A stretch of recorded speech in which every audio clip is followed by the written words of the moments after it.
Menjadi seorang pemilik dagangan yang mempekerjakan orang asing selain keluarga sendiri memang sulit untuk memberi kepercayaan. Namun apa boleh buat juga lantaran harus mempekerjakan orang lain untuk melancarkan usaha dagangan.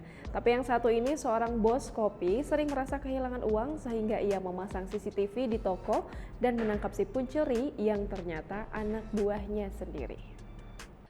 Curiga setelah uang di tokonya sering hilang, membuat bos toko akhirnya memasang CCTV di tokonya. Hasilnya, pelakunya pun terungkap.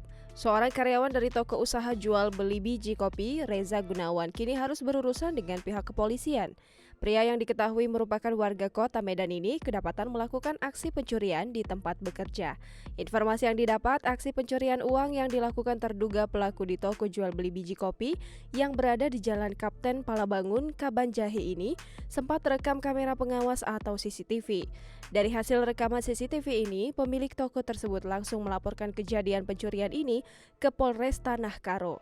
Berdasarkan keterangan dari Kasat Reskrim Polres Tanah Karo AKP Adrian Rizky Lubis melalui KBO Satreskrim Polres Tanah Karo Ibtu Saud Rapulo Silalahi, aksi pencurian ini terjadi pada Sabtu 17 April 2021 kemarin.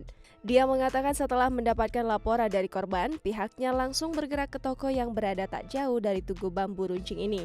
Saud menjelaskan, berdasarkan pengakuan dari korban yaitu Rukiah BR Solin, merasa curiga karena beberapa waktu terakhir dirinya sering kehilangan uang yang ada di dalam laci.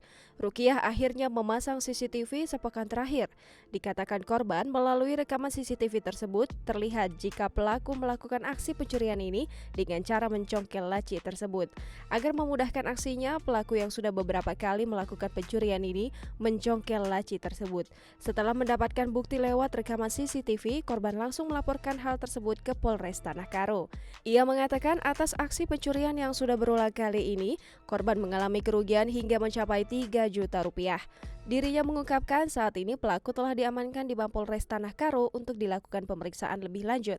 Dirinya menyebutkan nantinya pihaknya akan mempersangkakan pelaku dengan pasal 363 KUHP dengan ancaman hukuman maksimal 7 tahun penjara.